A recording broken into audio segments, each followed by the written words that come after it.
the first question I want to go to is the Martin Bakole, Jared Anderson fight, because we've spoken in the past about American heavyweights. Where are they? And I know Jared Anderson was a name that was given, but I think last night you have to take that name out of the hat. But Martin Bakole, so I've seen him spar Derek Chisora in the past. So when I was training back in Don Charles's gym, this going by about 6-7 years ago, he came down with his coach, and he had a big reputation. He's a big guy, and we were told that this guy is good. And he came in and sparred Derek Chisora. I don't remember much of it. I just remember Derek Chisora was boxing like Joe Frazier that day. He was like blocking, rolling shots. So it was a good spar. But he's been well known here for quite some time, Martin Bakole. But it seemed like this was his breakout fight. But what do you now make of Jared Anderson then? So, Coach Mustafa, you want to go first? I thought that was a bad fight from the beginning. Salute to him for attempting that, but that's a grown man. That's a real grown man, and most people in America knew Jared wasn't the biggest puncher. The promoter, and I fought against him twice in amateur. Well, two of my guys fought against him twice in amateur. The promoter's that's their job to make the guy seem like he's all of that. He could punch hard, but Jared never punched. Jared is a pure boxer. He's a real good athlete, but it's not the biggest puncher. And Cody's a grown man, dead serious. Not gonna fall into the antics. Not gonna get enamored with the flag, the revolver. He's coming to fight, and all of those mistakes, pulling back, which he does regularly. He pulls back. He did it against Charles Martin, got caught over and over and over and over and over again. You can't do those things against a grown man. I thought about him, and I thought about Riddick Bowe last night. 24, 25, 6'4", 6'5". He shouldn't have been 250-something pounds. Bowe Holyfield, Bowe was 245, and they called him fat and out of shape. Why did this dude come in this fight 250-something pounds? That makes no sense. You were kind of small on the heavyweight side as far as against like Fury, the Bakole, the Joshua, the Dubois. Those guys are a lot bigger than Jared. But Jared's strength was his speed, because Jared is very fast. He got fast hands. He could have really good head movement. His technical ability was his strength. But for whatever reason, he decided to get. He came pro at 230, like 231, 227, and just keep getting heavier. You can't fight with that guy like that, man. You have to box Bakole. His jab's working beautifully, but a lot of American boxing not the same anymore, man. I say it all the time. I'm not venting. It's absolute truth. It'll take some time for the Saudi dollars to filter through to the heavyweight division in America, won't it? Yeah. Too many holes and flaws that were never corrected, never fixed. And he's not a lightweight. He's not Shakur. He can hang with those guys, but he's not any of them. He's a heavyweight that's like a purist. He's out there perfect size, not too big, but not too small. He's not an AJ. He's not an Andy Ruiz. He's not 6 foot. You know what I'm saying? He's not big and fat. He's 6'4", 6'5", pretty good size. Can run like a lightweight. He's fast, athletic, but gained the weight. Never fixed the flaws, and he had no game plan for that fight. Looked like to me. The jabs to the body was, what was it for? It should have been for. Looping overhand right was there. The left hook was there. So many shots off the movement. I thought about Parker versus Wilder, Parker versus Zane. Parker did not allow any of them guys to lay on top of him, to use their size. Just Parker boxed both of those guys pretty well. Jared, way younger than Parker, 10 years younger. Probably a much better athlete, and probably could step on the gas strong in the end. So that would have been my strategy. But a lot of that's playfulness, man. That's a lot of sparring. People think you do good at sparring, which is sparring, not a fight. Sparring is I'm just working with you. A fight is 100% If my guy Rayo was coming telling me about one of his guys spar Boots, right? He said, yeah, my guys, but you know what he said? But he said, but Boots just working with him a little bit. I was like, I feel you. He ain't gonna lie and say they sparring because Boots turn it down. If Boots go up there, that fight, the spar might not last 2 or 3 rounds. You know what I'm saying? There's a difference between sparring and fighting. So Jared sparred Tyson Fury, Jared sparred so-and-so. That's sparring. This big, I knew about Bakoli. Bakoli can fight. Yeah. Big, real big gas tank, got a chin, throw a lot of punches. Jared needed a lot more before he fought that kind of guy. He needed a whole lot more. And for heavyweight landscape, I mean, it's not many over here. They need a lot more schooling. But like, there's a lot of athletes over here. You got Brandon Moore. You know what I'm saying? You got Torre. You got Medina. So you got Stephen Shaw. Jared can also come back as well, but a whole lot more schooling needs to be done because over there they got those guys. That's AJ looking better. AJ got with Davidson and Ben Davidson, yeah. Those guys are improving. These guys not really improving like that, you know. So where do we go from here? I don't know.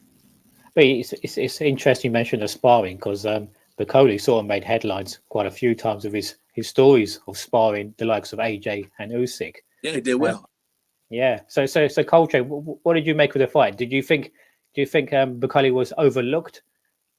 Of course, that's what happens. When you have these matchups. Jared Anderson. Somebody was like, "Oh, it wasn't an upset." Well, he was the betting. I know we're not on here to talk about betting odds, but he was the betting favorite, and the public here in America didn't know much about Bakoli. They thought Jared Anderson. Let's be honest, he was an up and coming prospect who Top Rank has a lot of stock in. But it's interesting, right? I'm gonna drop some names for you guys that'll be very familiar. One in particular, Eddie Chambers, right? Now, Eddie Chambers was a 5'10" heavyweight, right? Something like that. Real good. That's my people's. Good dude. Actually knew his trainer really well. Guy by the name of Rob Murray. And one of the things I asked Big Rob when he was training Eddie back then, I was like, why not drop down the cruiser? Why not, drop back down to have Eddie fight a light heavyweight? Because he was 5'10". He wasn't a real big, solid guy, but Eddie was extremely fast, but Eddie had deceptive power. Like, it wasn't like one punch knockout power. It was respectable power.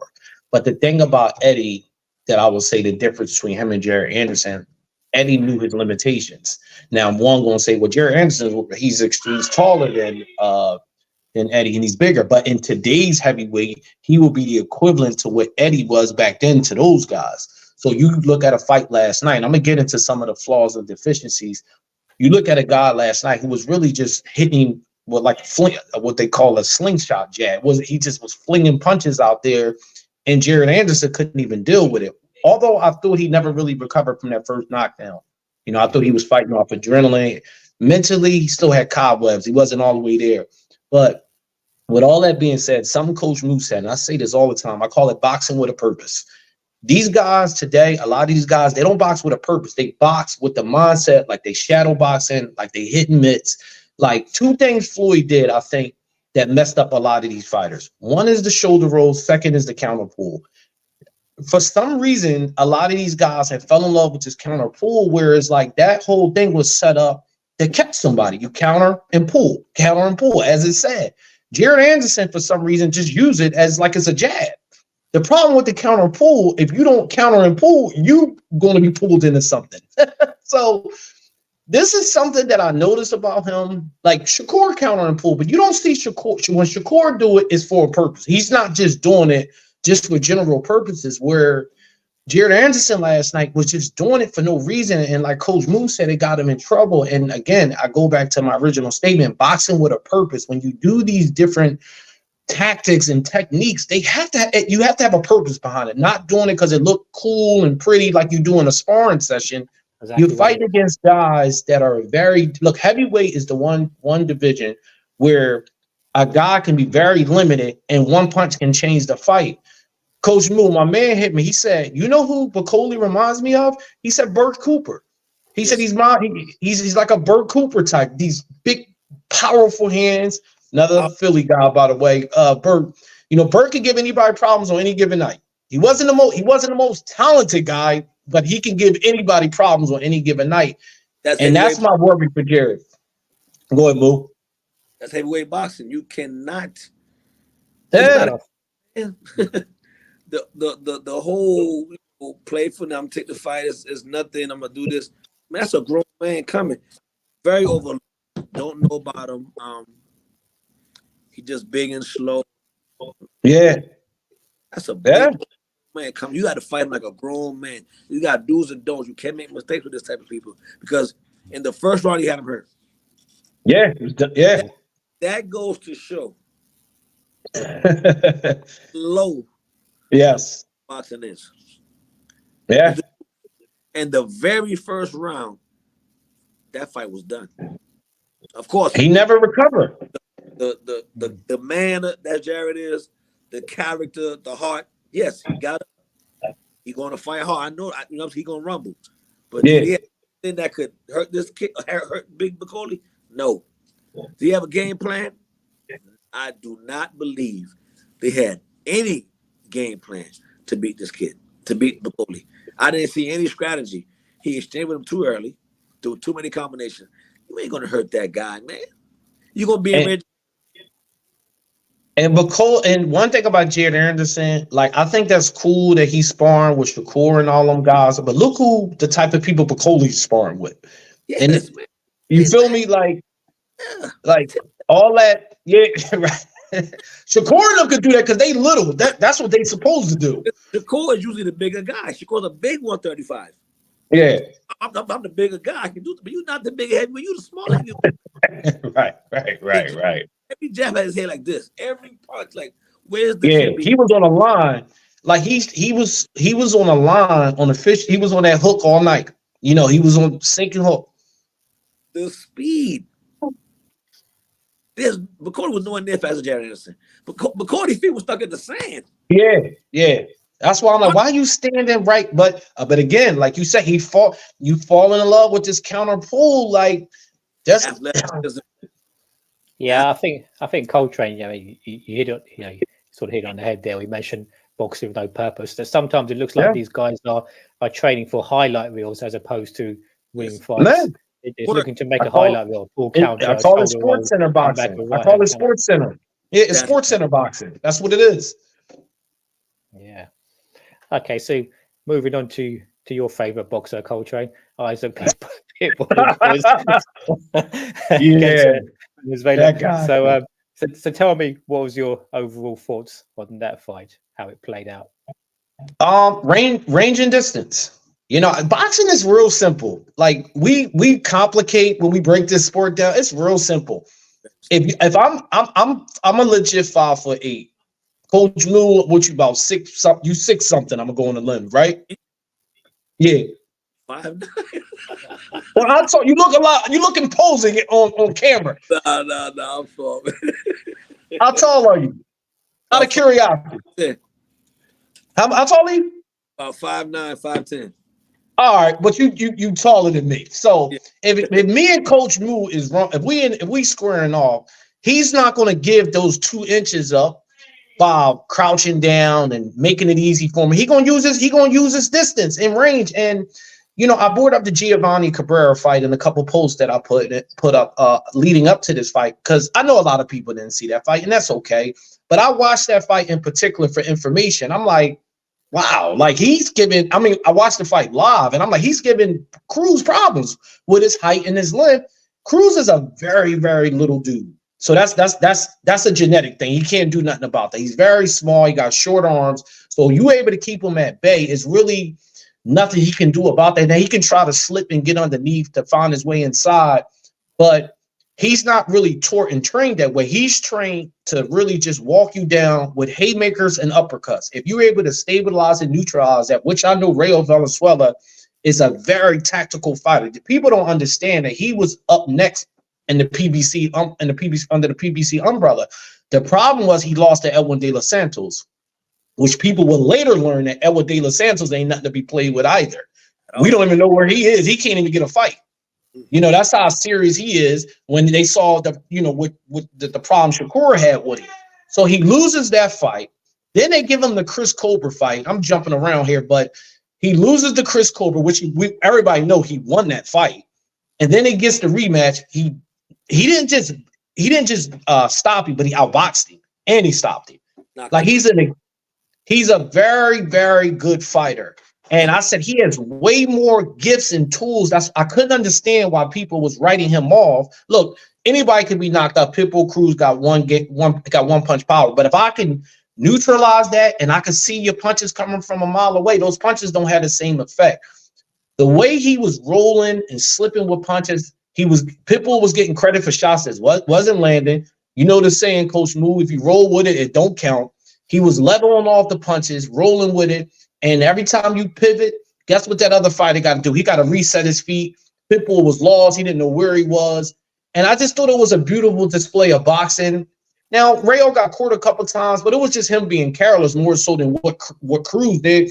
Cruz was frustrated. He was lunging. He was jumping in. I just think that if he can knock you out, he is what he is. He's a one-dimensional fighter who went the distance with Gervonta. So the media and the hype train behind him was trying to make him more something than what he was. And his biggest fight outside of Gervonta was Rolly Romero, who we already know how limited he is as a fighter. You can't even get no real information out of that.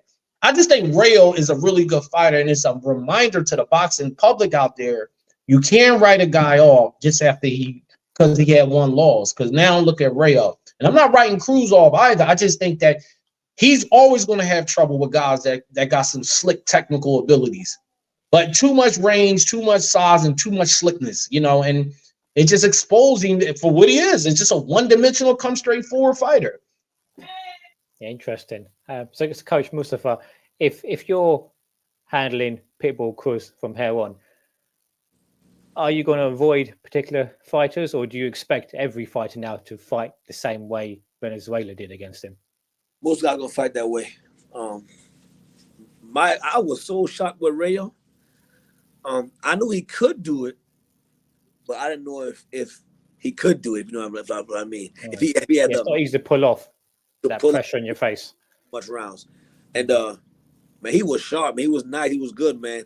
And I think at the end of the 7th round, I believe Robert Garcia told him don't exchange too much, and that was so important because when he got beat with Dos Santos, because he exchanged a little too much.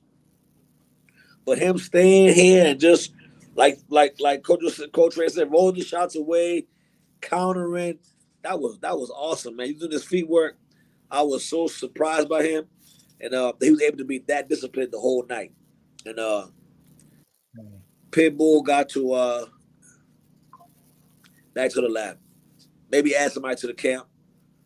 He had no jab whatsoever. No jab. Period at all. You know, Has he ever had a jab though? No. Okay. He needs to. So listen. So it was funny, right? I was talking to Ivan Robinson earlier. So Ivan Robinson, which I didn't notice, for Pitbull Cruz's father. I didn't even know his dad boxed. Yeah.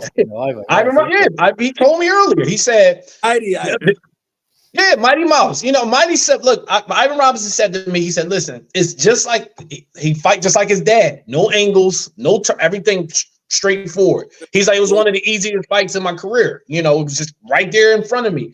I just think Pitbull is one of these. Look, the media got these manufactured fighters that they like to campaign behind. We brought up Rolly a couple minutes ago, and Pitbull. I think Pitbull is more talented than Rolly. But Pitbull got to understand, everybody not going to stand in front of you, my guy. Like, this is boxing.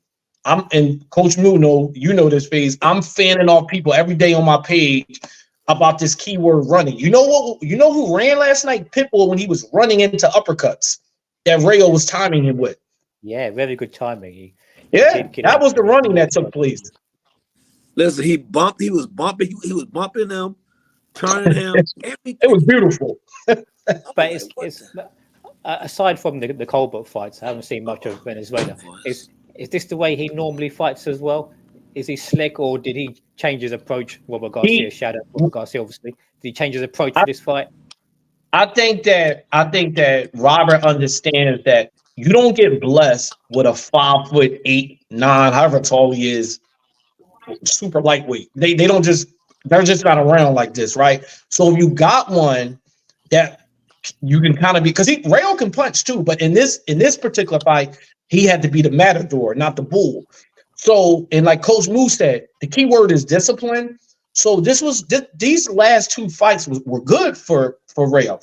Look, whatever people opinion of Chris Colbert is, he's a technical guy, so he was able to out technical a technical guy and stop him. In this case, he fought a one-dimensional guy and he stayed with a game plan. I just think that it's going to change from fight to fight.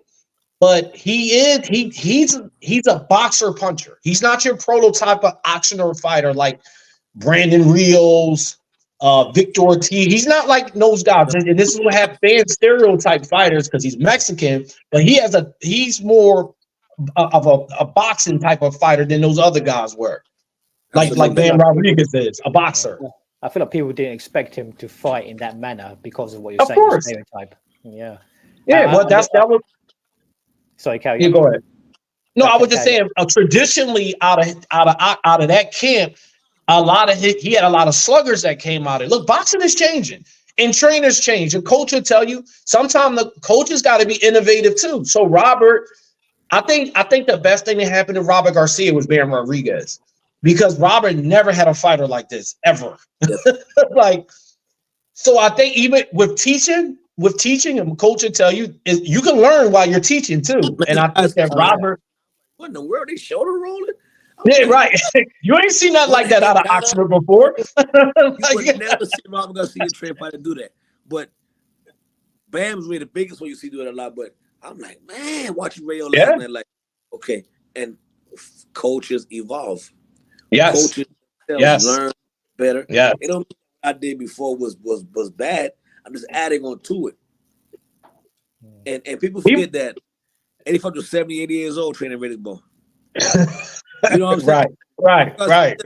Much more to evolve as a man, as a coach. You know what I'm saying? Everything. So it's like you're going to see him get better as a coach. His fighter's going to look so much different. Like Emmanuel, like Ray, all those great guys were.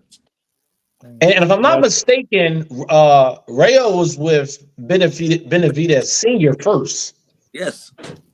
And then he left to go work with Robert Garcia. Yes. Just to make note of that. I was watching the fight, and I did think I can't hear you, FaZe. I'm gonna try to fix my phone. Maybe my phone.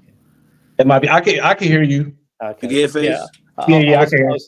I was watching the fight, and when I saw the way Venezuela was moving, I immediately thought Coltrane's gonna love this. Coltrane's loving this fight because it reminded me. Oh, you know me, right? The way he was pivoting, because the way he was pivoting, it reminded me of Whitaker and Let me come out and come back on. See if I can hear you.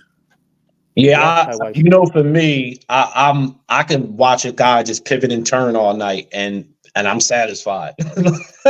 Like I enjoyed that fight the most. What happened, FaZe? It's very difficult to pull off though over a 10-12 round fight. No, you saw Jermaine Ortiz. You saw Jermaine Ortiz try this with Tio. He wasn't as successful as Rayo was, because like you said, it takes discipline, and it's not just about slipping. You still got to return fire too. Yeah. So he had to return fire, and a friend of mine said, "Why isn't he landing the uppercut more?" I said, he has to be mindful of overhand shots himself. So when you commit to that uppercut and it don't land, then you find yourself in no man's land. So you got to be very cognizant of where you're at all times. So I just thought it was a well played out fight from, for all 36 minutes, with the exception, he got a little careless late, but I'll give him a mulligan because, you're not going to just keep nobody completely off you for an entire fight. It's hard to do that. You're going to get hit on you. Yeah. But that was my favorite fight of the card, by the way.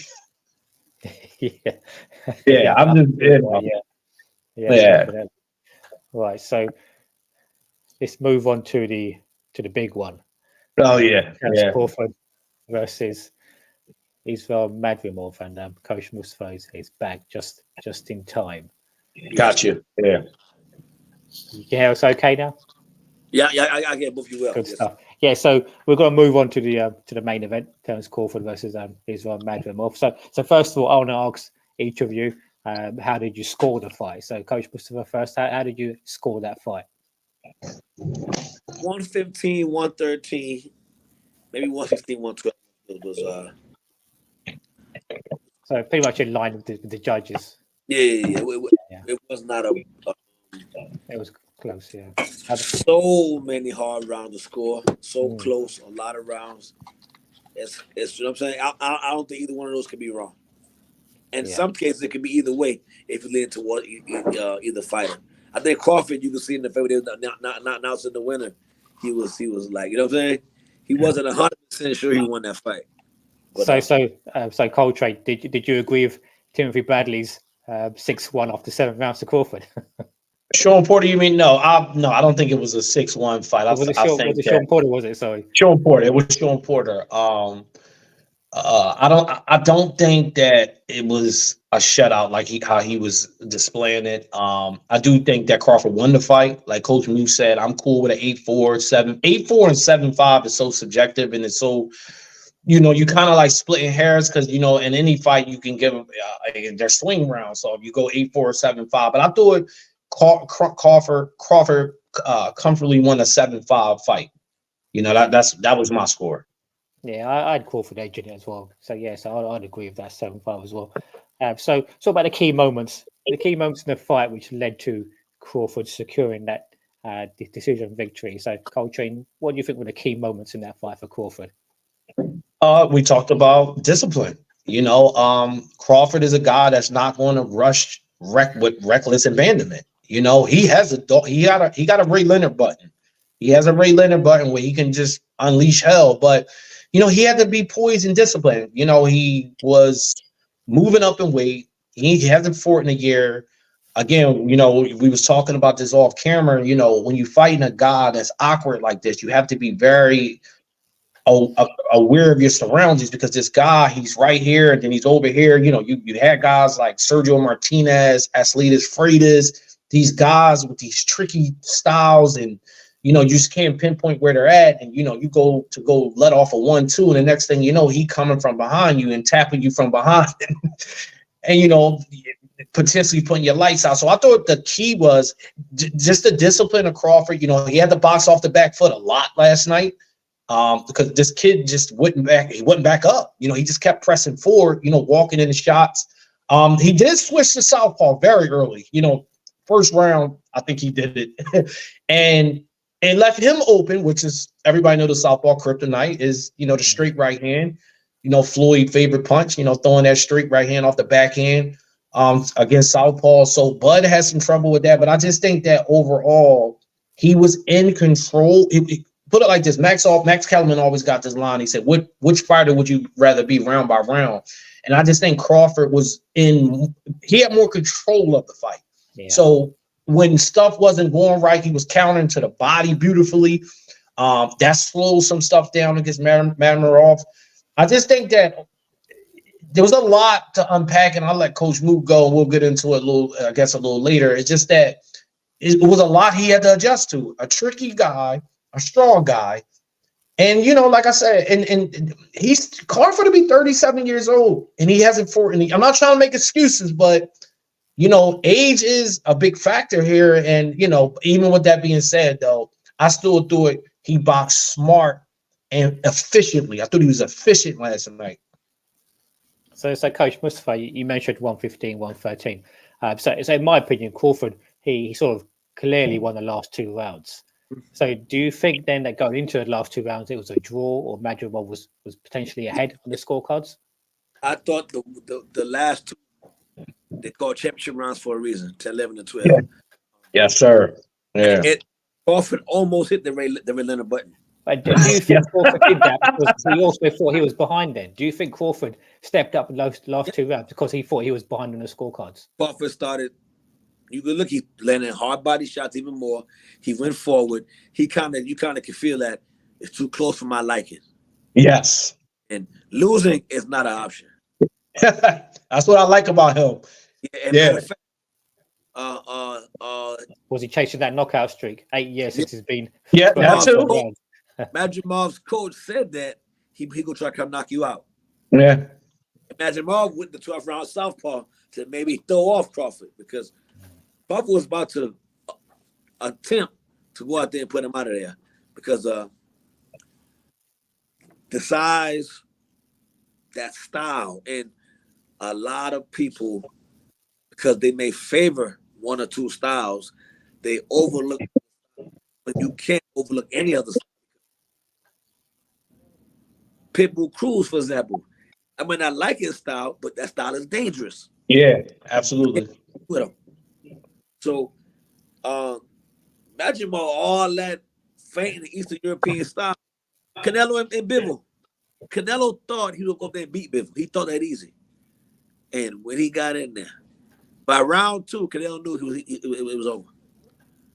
Canelo knew by round 2, what did I get into? Yeah. He didn't do no bouncing. He was pushing Canelo, jabbing him, doing all kind of way. Madrimov came to fight last night, man. It may be different, but it don't mean it's bad. Roy Jones was different. Roy Jones was not traditional by the book. Yeah.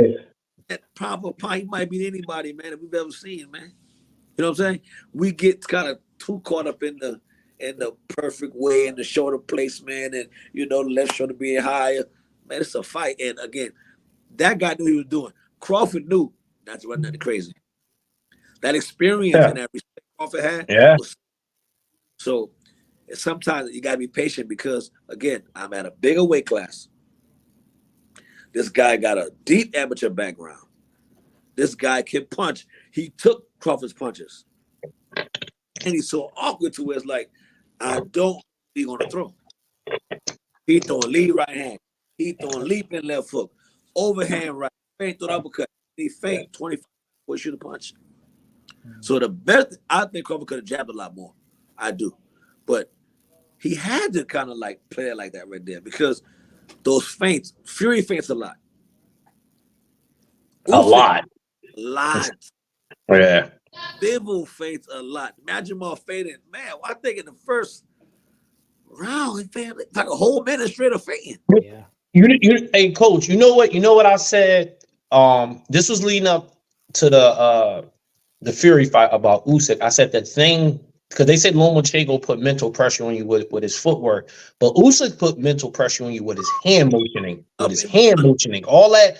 So while it looked crazy and like uncoordinated, it still plays psychological games on you. Brother, last night was the best feinting I've seen in a long time, man. That dude was shoulder feint, foot feint, hand feint. Crawford is a good fighter. Crawford is a first ballot Hall of Famer, creme de la creme. And it was hell figuring this guy out. On the television, he had we got to fight, man. Because I keep thinking about this, I'm gonna lose these rounds. One thing was trouble. One thing I noticed, I don't know if y'all peeped this, it was a very key element to this fight. Crawford couldn't clinch last night like he wanted to. Couldn't clinch. Which is surprised because Crawford's a wrestler as well, isn't he? He's a strong. Yeah, and listen, and the ref kind of threw him I thought a life jacket. It was I don't know if y'all remember this. They did clinch, but the ref broke it up immediately and asked Crawford about his eye, which I thought was a little peculiar. Did you peep that? Yeah, I saw that. Yeah. Okay. You're right. That happened around before. He said, "I'm breaking you up because I want to make sure you can see you're okay." But it was off the clinch. That's right. In the middle of the action, almost. In the middle of the action. Yeah. They don't normally fight your way out. The old school reference. Crawford deserved that. Yeah. No doubt. Listen. When he's become, because people complain, oh, Floyd or Canelo. When you got the refs. When you become to the level that he deserved everything that he's gotten to so far, he's going to get those little benefits now. That's what comes with being who.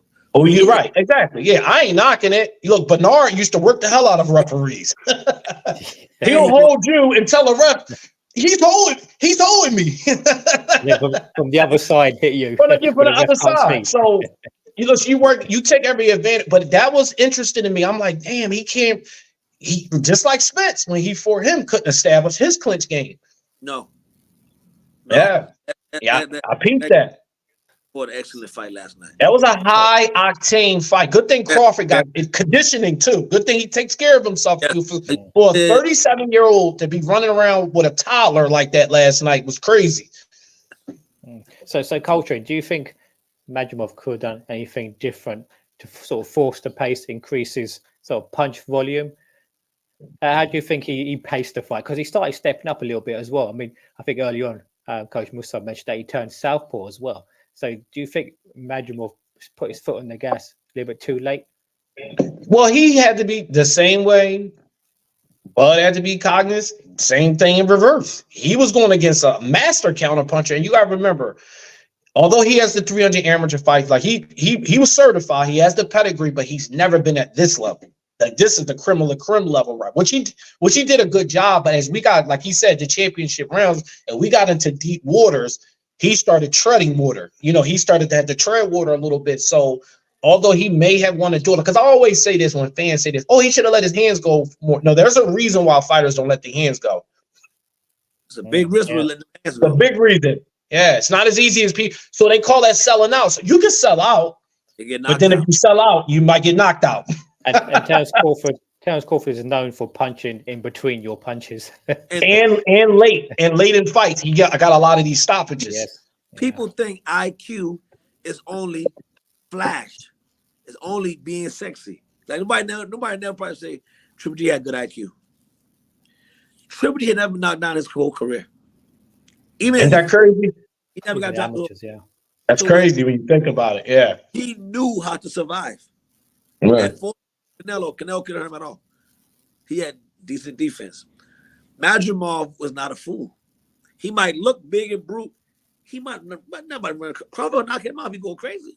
Yeah, he was running right into something. Yeah. Both had to respect each other. This fans don't care who get knocked out. Basically. They want to see some excitement.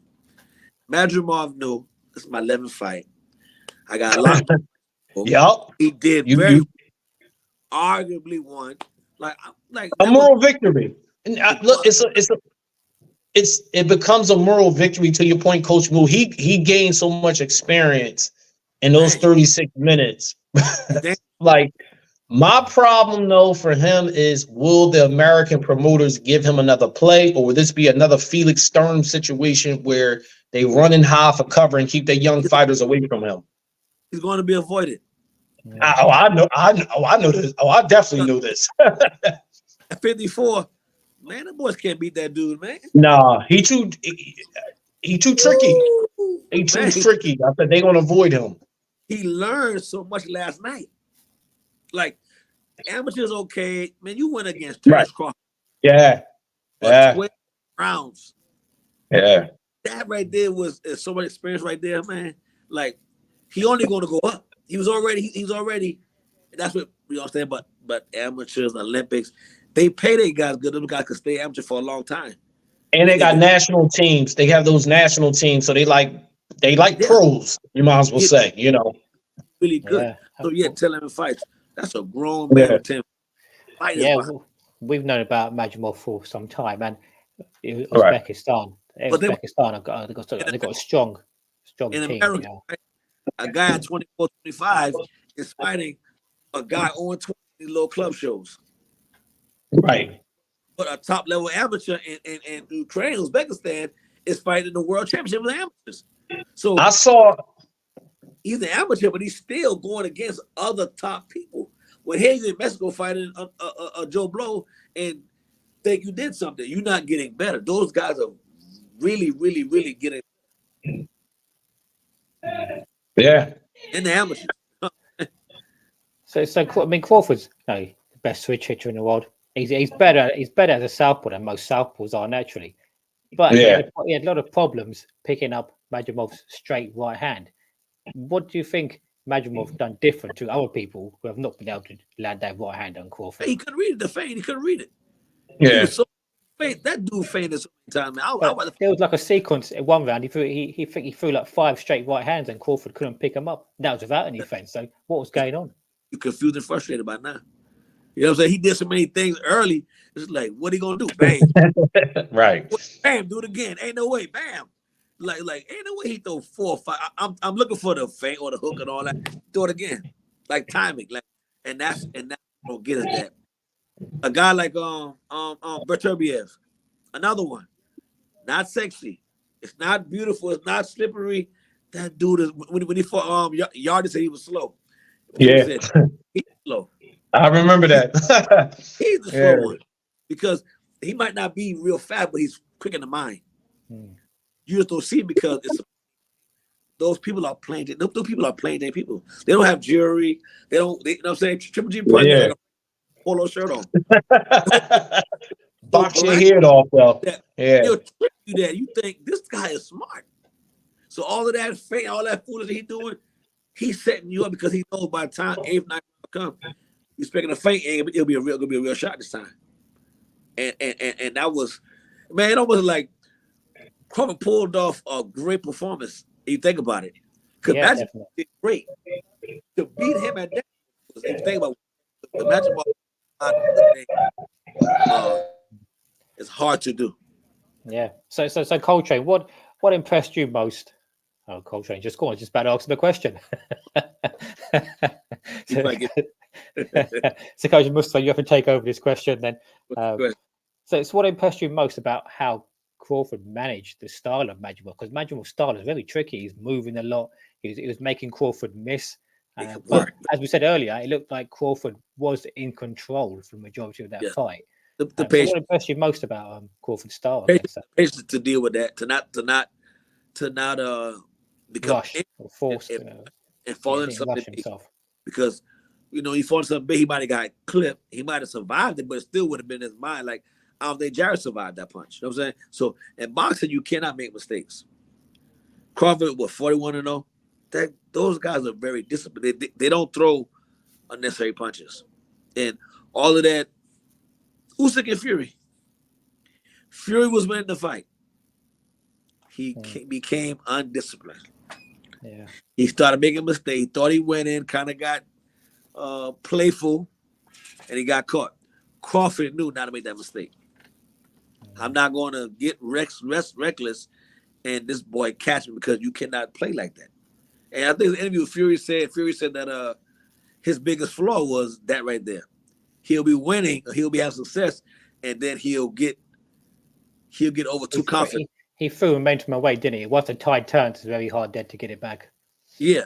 So it was like, what do I do? Again, this is a bigger guy, younger guy, but very well schooled, very awkward, and that joker he was pretty strong, man. He looked big. And Crawford at the tail end of his career. Why go out there and make a big mistake and get myself clipped? And get the fight that close, a knockdown would change the whole fight. A fight that close, either one get knocked down, it would have changed the whole outcome of the fight. Yeah.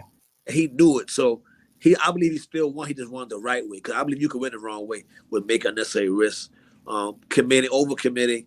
And I believe that if he would have got hurt. Madrimov is better than what he looked like he was. You watched the fight. I watched it 3 times already. He had a lot of, he was countering nice. Like, he wasn't nobody to be underestimated. Yeah, definitely. He's a very good boxer, Madrimov. Like I said, you have to be very careful. He was found as looping right hands as well, wasn't he? So he easily got into something. And Crawford stayed sharp though throughout the fight. He stayed sharp, so he kind of, as you said, he sort of fought with himself. That's Crawford. That's his biggest strength, is that he's okay. If you say Floyd or Shakur or Dre, I think Dre and Terence were so disciplined down the pipe. They barely made mistakes. That's what helped them do it. Floyd was, different, special. You know what I'm saying? Floyd was, he had the perfect style, I believe. It was embedded from, the roll and all that right there. He could do the lead right hand, the feint hooks. Floyd was for style wise, but Dre, Bernard, Terence, very, very, very disciplined. They don't make many mistakes. And so why last night do something crazy? Everybody ain't like Aerosmith. You ain't gonna knock everybody out early. You got to take your time, respect your opponent. You want nothing crazy, and that's my biggest thing. Is he won and this was close. Everything gonna be a blowout. Floyd had close fights. Ward Kovalev. Sometimes gonna be this. It's gonna be one of them nights. Yeah. Everyone has those close fights. I mean, no one's really going to go through a career beating every style convincingly. Which is quite interesting actually, because Madrimov's style of fighting, so it's like that, the Russian, Eastern European type of style. Do you think that's the sort of antidote? Because you mentioned Bivol Canelo. Canelo's not the typical Mexican style either. He's picked up some of that slickness after fighting Floyd Mayweather. So do you think this Eastern European style, that's the antidote to the slick sort of American style? It is. It's the antidote to counterpunching, because you beat counter two different ways. You beat him with volume. The volume guy beats the counterpuncher, or unless the guy is that good to counter in between, or you feint him out his boots. You keep feinting him, he won't know what to counter. You know what I'm saying? So that is the way to beat those guys is either run them out the gym, volume, Maidana Floyd or Pitbull Cruz, a lot of volume, Castillo, Floyd, Chavez, Pernell Whitaker, you know what I'm saying? You smoking them out, or put Usyk and Fury, all of them, they ain't gonna flinch, man. Loma and Devin, that gives that style problem, all those things, up and down, up and down, up and down, up and down, up and down. Like, man, throw something. One of my best fighters, man, we used to, he was a good, you can't have no French, he go counter all day long. But the guy who feint and don't commit, it's like, God, dog, I need you to commit so I can counter you. Yeah. You know what I'm saying? Go on and give it so about IQ. I didn't know he was that good. Madrimov knew that. He was able to go out there and put that kind of performance, so he never committed wild to Terence Crawford. Even as he was like throwing straight right hand, it wasn't no. Rah! Yeah, he was just sharp shooting, no loading up, just The load up would never land anyway. Crawford, exactly, yeah. That's why his phone is short, yeah. Crawford got 4 or 5 counters he threw off the cross. He did last night. It didn't land perfectly. But Crawford, if you slow that fight down, Crawford is very, very, very skilled.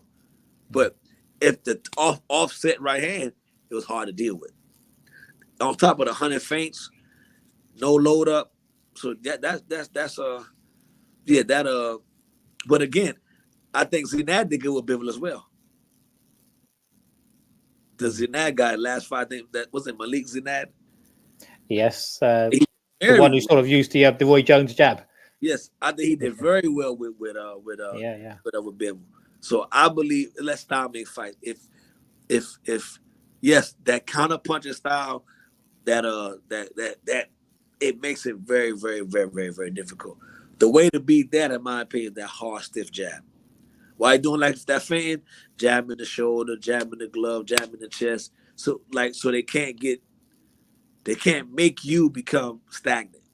Or that feinting makes you go overthink, and they're gonna get ahead of steer you. Usyk, mental pressure. Lomachenko, he will have you all over the place, man. Breathing hard, sweating. They don't hit the hard anyway. You never see Lomachenko load up on the big shots. Yeah. He's always moving. You don't see breaking Usyk, you down slowly. He gonna break you down piece by piece, bit by bit, with all that. You know what I'm saying? It's nice to deal with. I've had guys, and my guys, we counter punching. But when the guy don't throw, man, moving, it's like, man, come on, do something. It makes the other guy get frustrated because he needs you to commit so he can counter. Yeah. These guys will feint you and try to draw you out into a counter so they can counter your counter. He did it 12 rounds. He did it while the coach was saying, "Let your hands go." He still was able to go out there like that was a very good fight. On top of the who won or whatever. No, I look at also I get my scorecard. I also look at what you kind of see what game plan was I guess strategized or put forth in camp, and And then could that fighter go out there and do it for 12 rounds against Terence Crawford? That wasn't easy to do because Crawford got 11 straight stoppages for a reason. Yeah. He's like that. So Madrimov showed that he like that too. You know what I'm saying? That was good. I was very impressed with both of them. Yeah. So Madrimov called for a rematch. So if this rematch takes place, what adjustments do both boxers make going forwards into that rematch? I think Crawford can be a little bit more aggressive. Where's with the jab? Not nothing crazy because if he commits, Madrimov counted him with some big shots. He's a much bigger guy. It hits hard. So I think Crawford can get more on the front leg with the jab and the body shots. Sometimes European guys, their hands are so wide to where the body's open. They kind of beat too much here and they beat here. They barely ever. Like Loma over the body all the time. You know what I'm saying? Crawford had a lot of body shots last night, a lot of body shots. He did a lot. He was touched by a lot. That was his best success going to the body. Yeah. I think with guys who are movers as well, Yeah, you need to yeah. So what about on the other side then? Madrimov making adjustments for activity. But honestly, outside of that, man, the game plan was perfect. He could have did that a little bit more for us to be consistent. But I don't know if it was Joel Diaz or whoever, but that was a very I didn't think of that. You know what I'm saying? But that was a very, very, very good strategy. But think about it though, you can't fight Crawford regular traditionally. He's from America. He know how to beat the Rayo so bad. That's too easy. It was no feint, no mix-up. You got to make this joker think, man. He can punch hard. He got the heart to do it. You know what I'm saying? Like he's a killer. He want to hurt you, but the feints threw him off so much to where it was hard to figure out. He do that. Madrimov do that again. Some fights just better, man. Like that's the nice matchup. So style make fights, and that style is very like Porter. Porter feinted a lot against Terence, and gave Terence a lot of problems until he caught him in the end. Yeah. So afterwards, there'll still talk of Crawford fighting Canelo. Does this fight change the way you view a fight and how it would go with Canelo? I don't think so. I think that again, style make fights. That style is a better tailor-made style than Madrimov. Madrimov is awkward, and there's only been a few of them guys that came on here so far that good. Bivol, Vozick was pretty good for a little while. Usyk, Lomachenko. So you probably can't name 10 Eastern European style fighters at that level of boxing. So he didn't really see that style that much. But the Canelo style, you've seen that a lot of times. In the gyms and stuff like that. No, he had everybody in camp with him. Boxing at that level, 20 years of his life. Over 20 years. Me personally, I would favor Terence Crawford. Yeah, I said the same thing. Someone asked me about Canelo fighting Crawford, and I would still pick Crawford even after the Madrimov fight for the same reason. Madrimov's got fast feet. Canelo is a little bit more flat-footed. Madrimov got head movement. Canelo is here trying to bait something. They two counter punches. And Canelo don't have the movement that Madrimov got. Madrimov is so awkward that you don't know what he's gonna do to you. When you don't know, that's hard to deal with. Usyk, man, he's a feint man. Ooh wee. And Fury, in my opinion, Fury is the best pure boxer in boxing. I love Fury style, but that dang on feint, man. Fury feints really good. He out feinted Fury. They was so hot Fury for Klitschko. He feinted him out. So Fury was the feint guy until he met that doggone Usyk. All that got Fury thinking, don't know what to do before you know it. Over the top, he got hurt. So that heavy feinting and waiting is hard to deal with. Yeah, I mean, Canelo's footwork. It's more similar to Elvis Spence than it is to Madrimov. And he gonna put him down, and Crawford gonna punch all through that. Yeah, I mean, obviously Canelo's bigger, but would he be able to get out of the way of Crawford's punches? Canelo, that is not that much bigger. Canelo started at 54. But he's more accustomed to fighting that heavier weight. Can Crawford drag that extra weight around? Exactly. But it's not he's a natural 68 pounder. He ain't no Benavidez. He ain't that big. You know, so he ain't big on Morel. You know, it just he's so good to stay up there. Canelo can make 60 all day long if he wanted to. Easy mix. But why? I'm here. Tank go 40, 35, 40 because I'm just that good. You know.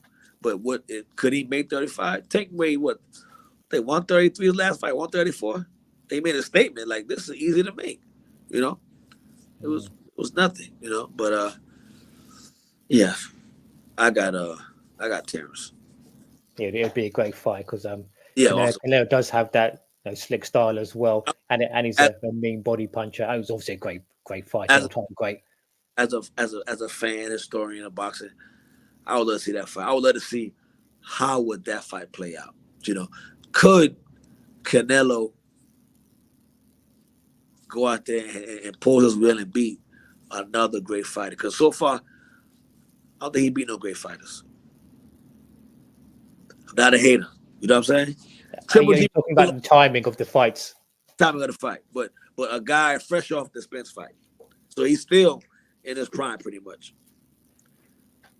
Canelo still in his prime. Well, if they're not there at the same level, go ahead and fight him. That would be a great fight. And can Crawford climb that hill? So I think there's a lot of good intrigue. Canelo can kind of make a statement. I'm still the man. You know what I'm saying? Yeah. It's about the man. I'll beat all y'all. And Canelo could win. Canelo was a good fighter. You know. But Terence is a nice man. Floyd Mayweather, Manny Pacquiao, Andre Ward, probably the three best fighters of the 21st century. We're only 24 years in, but they're probably the three best. Has Crawford done enough now to crack the top three? I suppose we could also add in Canelo as well. I think that's a sort of top five there. But where would you rank Crawford now in those top names? And we'll include Canelo in there as well because he's always done so much. He's proved himself one of the best for a long time. But Crawford probably right behind Andre Ward. So you have him number 4, would you, behind Andre Ward? I got above Canelo for sure. You know, Floyd for me number 1. Hands down, probably by far. I probably got Dre right behind her. But accomplishments you got to count. Pacquiao did a lot. Yeah, Pacquiao, I mean, eight weight world champion. How do you do that? Style wise, you know, Dre is a purist. You know what I'm saying? He did his thing. He was good. So it'd be like it's kind of hard to put Dre skilled. I put him above Pacquiao, but total body of work. You know what I'm saying? What they've accomplished, achievements. Pacquiao was up there. You know what I'm saying? He's second to none. You know what I'm saying? Crawford, I'll put him. Canelo have bigger names, but I know matchmaking. I know how you could put this to that, this to that. It's the advantage of being the benefit of being the A side, isn't it? He's the man. He's the face of boxing. And he was in a position to do that. And if anyone else was, they might do the same thing. So I'm not knocking it in reality. You know what I'm saying? I'm the man. I can do what I want to do. What I want to do. And, I mean, we heard these same criticisms sort of leveled against Floyd as well, don't we? But I'm the man. I can do. Y'all can pay anyway. Canelo will sell out regardless. So, you know what I'm saying? You can't really knock him, but it is a reality that he hasn't fought the best consistently. So that alone, I'll put Crawford above him. And Crawford is a better jab. You know what I'm saying? I think he's better. He's just a better fighter. Yeah, but Canelo had that sort of run where he was just running through world champions one after another a few years back. But it's interesting. I think that for me, that waiting Triple G out and still losing that first fight. No offense to the UK, but you know, like for the UK, how just come into it? because he ran through like UK for a while.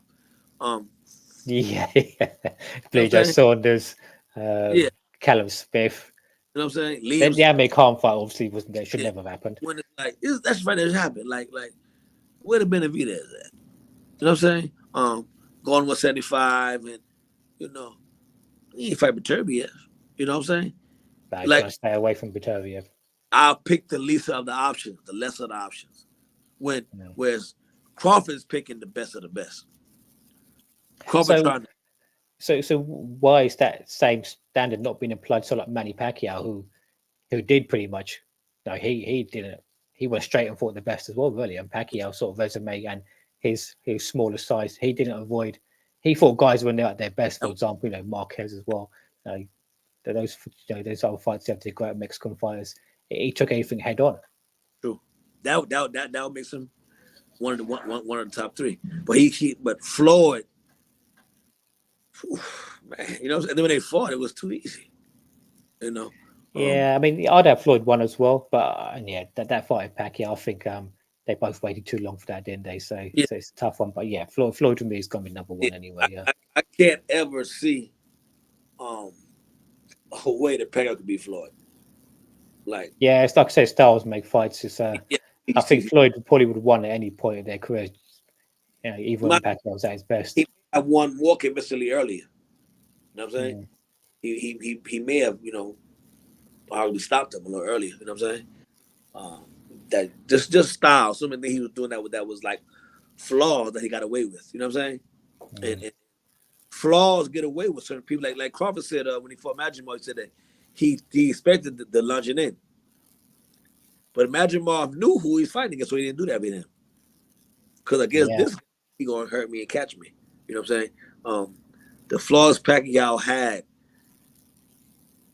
a prime younger Floyd, he never could do that and get away with that. Like Marquez, you know what I'm saying? He caught him from a big jumping in too much. You know, like right now that thing on Boots, man. You know what I'm saying? He too Abdullah Mason. Them boys is hungry. You know they yeah. looking to hurt you. You cannot make mistakes with those guys. Mm. One mistake, you're gonna be hurt. It might knock you out one time. You know what I'm saying? So it's like the young, athletic, trying to make a mark, ambitious, hungry. You cannot make no mistake with those type of guys. Mm. Too dynamic.